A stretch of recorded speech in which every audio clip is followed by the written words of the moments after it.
আসসালামু আলাইকুম। স্বাগতম জাদু শহরের নতুন একটি পর্বে।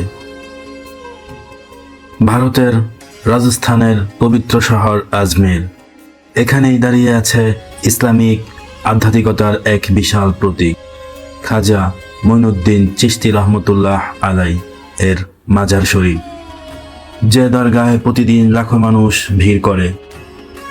ধর্ম বর্ণ নির্বিশেষে হাত তুলে প্রার্থনা করে মনের শান্তির জন্য, রিজিকের জন্য আর আল্লাহর নিকট ক্ষমার জন্য। আজকের ভিডিওতে আমরা জানব কে ছিলেন খাজা মঈনুদ্দিন চিশতি রহমতুল্লাহ আলাই, কোথা থেকে তিনি এসেছিলেন, কিভাবে তিনি পুরো ভারতবর্ষে ইসলাম প্রচার করেছিলেন এবং আজমেরের এই মাজার কেন আজও মানুষের হৃদয়ে এক অপার রহস্য হয়ে বেঁচে আছে।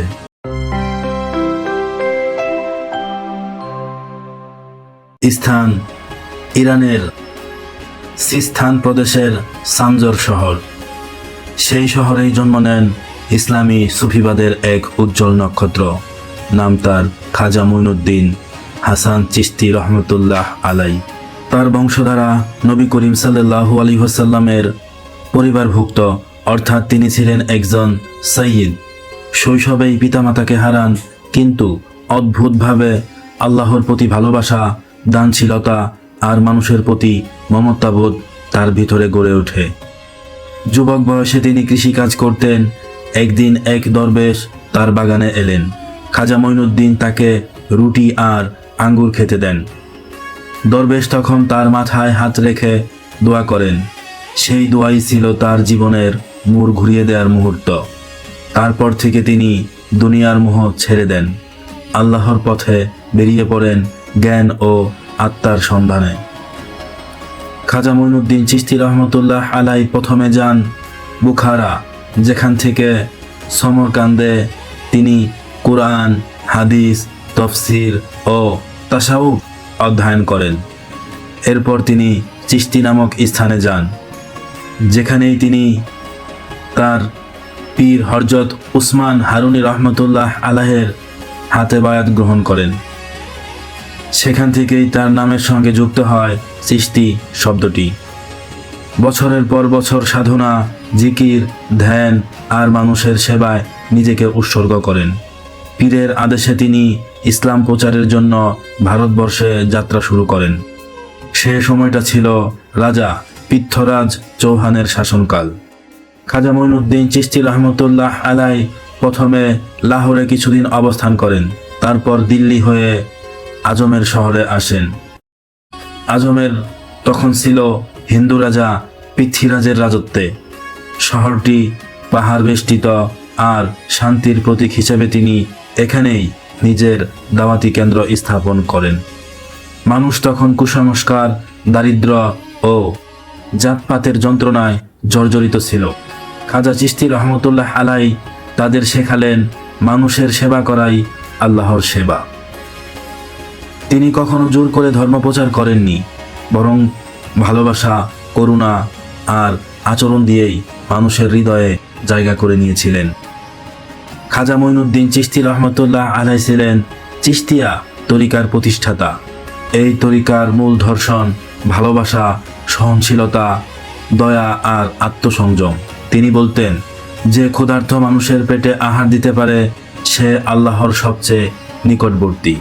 এই তরিকার প্রভাবে অসংখ্য মানুষ ইসলাম ধর্ম গ্রহণ করেন। ভারতের অনেক রাজা, কবি এবং সাধারণ মানুষ তার শিষ্য হন।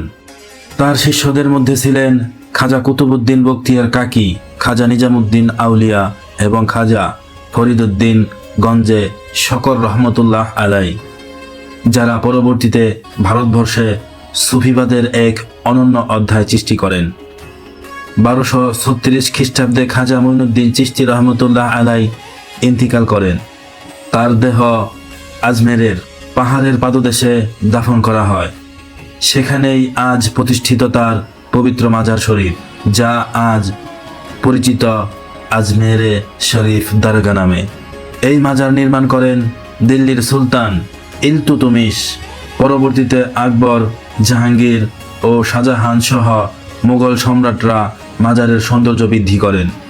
মাজারের প্রবেশমুখে রয়েছে বিশাল নিজাম গেট, শাহজাহানি দরজা, আর মাজারের ভেতরে রয়েছে খাজা সাহেবের আসল কবর, যা রূপা ও সোনার জাল দিয়ে ঘেরা। প্রতিদিন সকালে ও রাতে দরগাহে বাজে সুফি সঙ্গীত, যা কাওয়ালি নামে পরিচিত। এই সুরের মেলবন্ধনে আজও মানুষ হারিয়ে যায় ধ্যানমগ্ন ভালোবাসার জগতে। বিশেষ করে খাজা চিশতি রহমতুল্লাহ আলাইয়ের উরুস উপলক্ষে রজব মাসের প্রথম সপ্তাহে এখানে লাখ লাখ ভক্ত সমবেত হয়। এরা বিশ্বাস করে এই সময় তার দরগাহে দোয়া করলে তা কবুল হয়। দরগাহে দান করার প্রথা আছে। মানুষ তাদের কামনা পূরণ হলে ফিরে এসে নৈবেদ্য দেয়, ফুল চড়ায়, মোমবাতি জ্বালায়। যারা এখানে একবার আসে তারা বলে এ জায়গায় বাতাসেও রয়েছে শান্তিময় রহস্যময় শান্তি। খাজা চিশতি রহমতুল্লাহ আলাইয়ের শিক্ষার মূল বার্তা ছিল ভালোবাসাই সব কিছুর মূল। তিনি বলতেন, ঘৃণা নয়, ভালোবাসা দিয়ে দুনিয়া জয় করো। এই শিক্ষাই আজও চিশতিয়া তরিকার প্রাণ। ভারতের রাজস্থান, দিল্লি, লাহোর থেকে শুরু করে বাংলাদেশ ও পাকিস্তানেও তার অসংখ্য মুরিদ ও অনুসারী আজও তার বাণী প্রচার করে যাচ্ছেন। আজকের আজমের শহর শুধু একটি ধর্মীয় স্থান নয়, বরং এটি বিশ্বের অন্যতম বড় সুফি কেন্দ্র। মাজারে প্রতিদিন আসে লক্ষাধিক মানুষ, মুসলমান, হিন্দু, শিখ, এমনকি খ্রিস্টানরাও। রাতের বেলায় পুরো মাজার এলাকা আলোয় ঝলমল করে আর বাজে মৃদু কাওয়ালি। মন কুন্ত মৌলা ফাহাজা আলী মাওলা যেন আত্মাকে স্পর্শ করে যায়। এখানে দেখা যায় নিঃস্ব মানুষদেরও মুখে শান্তির হাসি, কারণ তারা বিশ্বাস করে খাজা চিশতি রহমতুল্লাহ আলাইয়ের দরগাহে কেউ খালি হাতে ফেরত যায় না। মাজারের ভেতর রয়েছে একটি প্রাচীন দীপশিখা, যা নাকি শত শত বছর ধরে কখনো নিবে না। এছাড়া রয়েছে সোনার ছাদ, রূপার ফ্রেমে খচিত দরজা আর অসংখ্য পুরনো হস্তলিখিত কোরআন শরীফ। এখানে মুঘল সম্রাট আকবর প্রতি বছর পদযাত্রা করে আসতেন। তার স্ত্রী জৌদা ভাইয়ের সঙ্গে এসে সন্তানের জন্য দোয়া করেছিলেন। তার সেই মানত পূরণ হলে তিনি স্বর্ণোদ্ধার ও একটি বিশাল গম্বুজ নির্মাণ করেন। খাজা মঈনুদ্দিন চিশতি রহমতুল্লাহ আলাইয়ের জীবন এক মহান বার্তা বহন করে। মানুষের সেবা, ভালোবাসা আর বিনয়ী আল্লাহর কাছে পৌঁছার পথ।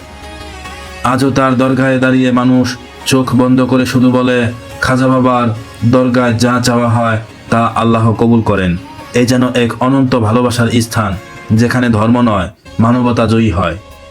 এমনই রহস্যময় ও অনুপ্রেরণাদায়ী এই মাজার শরীফের ইতিহাসে আমরা খুঁজে পাই মানুষের প্রতি ভালোবাসা ও আল্লাহর প্রতি আনুগত্যের এক অত্যন্ত দৃষ্টান্ত।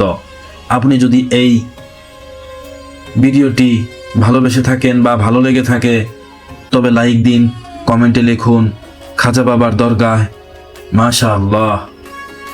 আর জাদুর শহর চ্যানেলটি সাবস্ক্রাইব করতে অবশ্যই ভুলবেন না। ধন্যবাদ।